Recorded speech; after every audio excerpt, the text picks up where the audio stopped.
Olá!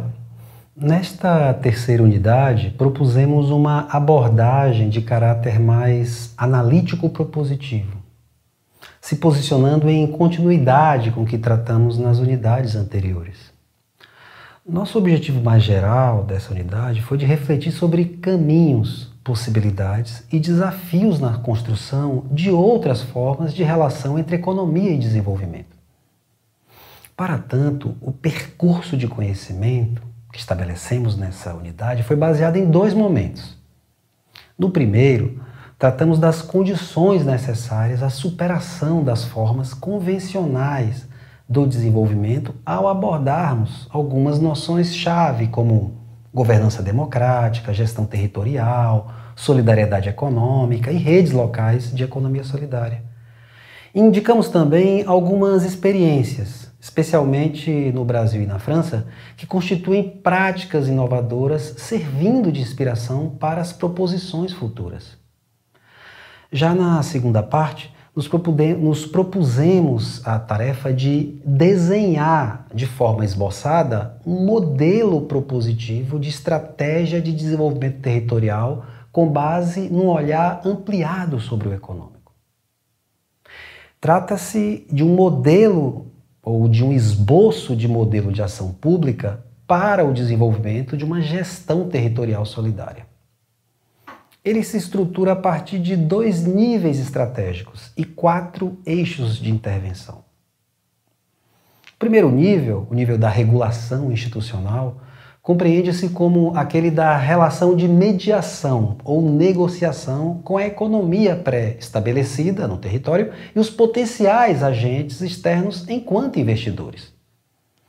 Esse nível indica que, se esse tipo de política não quer ser fundada simplesmente na atração de investimentos privados externos, muito embora se reconheça sua importância, torna-se então imperativo pensar como esse investimento externo pode efetivamente favorecer o conjunto da sociedade local. Regulação, então, entendida como mediação, é um modo de avaliar e corrigir possíveis efeitos de externalidade negativa do investimento e salientar o potencial de efeitos externalizadores positivos para o território. Como um determinado grande empreendimento privado pode oferecer contrapartidas à sociedade local em termos de reinvestimento? Quais as diferentes formas de investimento externo que não estão baseadas numa lógica convencional de mercado? São aqui apenas algumas questões orientando o eixo de ações nesse nível. Se esse primeiro nível, que chamamos da regulação institucional, recobre a dimensão exógena em termos de abordagem do desenvolvimento, o segundo nível, o nível da reconstrução institucional, vai então enfatizar a dimensão endógena, ou, em alguns casos, a relação com o exógeno a partir do endógeno. De fato, o nível da reconstrução institucional define-se como aquele do fomento aos investimentos inovadores em termos de desenvolvimento de práticas e iniciativas locais. 3 eixos ou princípios de intervenção orientam as ações desse nível, refletindo um olhar ampliado em termos de concepção de economia. O primeiro eixo é chamado de princípio mercantil ressignificado, pois se baseia no fomento e apoio à criação ou consolidação de iniciativas auto-organizadas para o desenvolvimento de atividades ou ofertas socioeconômicas prioritariamente em sintonia com reais demandas expressas localmente. O objetivo é requalificar a ação empreendedora local ao introduzir mecanismos de cooperação e solidariedade entre os agentes econômicos nas atividades locais de produção, de prestação de serviços, de comercialização, de consumo e de serviços financeiros.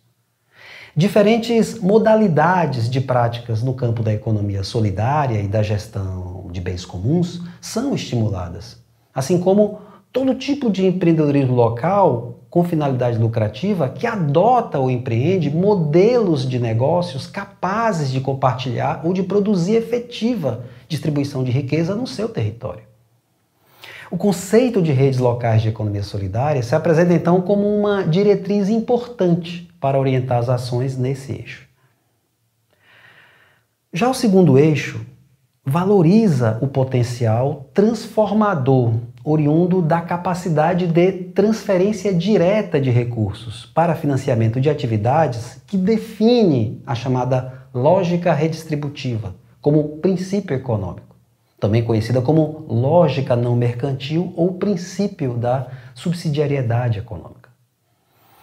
O intuito desse eixo é de fomentar, através de um amplo programa de bolsas-auxílio, um conjunto de atividades profissionais em ocupações de alto impacto e relevância social, mas que não possuem potencialidade de serem geradoras de recursos próprios, a ponto de se tornarem autossuficientes financeiramente.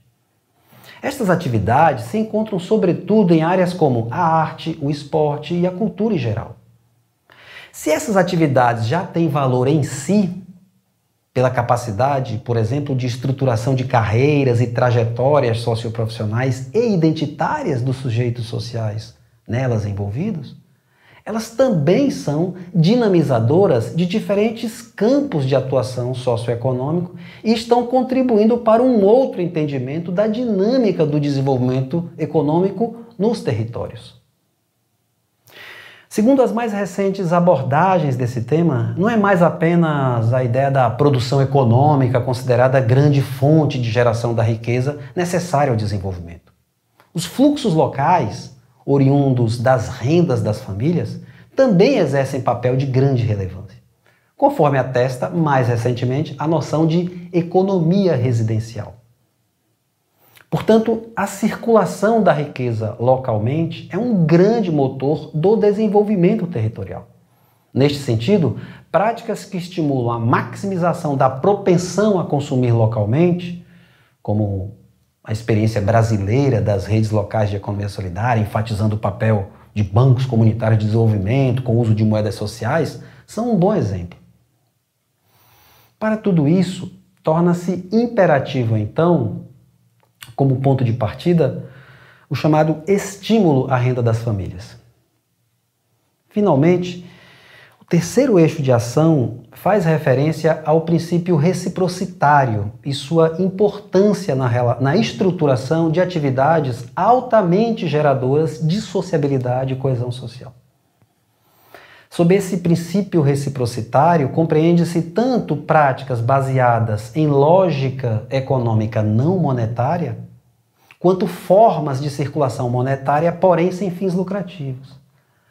Aqui reside um inventário muito amplo e variado de possibilidades, passando por diversas formas de mutualização de recursos, de ajuda mútua, de práticas de reciprocidade, enquanto mecanismos de solidariedade econômica. Seja na forma de financiamentos coletivos, passando ainda por ações de multirões, trata-se de estimular ações coletivas de auto-organização, permitindo inovar socialmente na resolução de problemas concretos afetando o cotidiano da vida das pessoas e grupos. Em resumo, esses três eixos de ação fazem um apelo grande à capacidade inventiva e de inovação social nos processos de auto-organização da sociedade.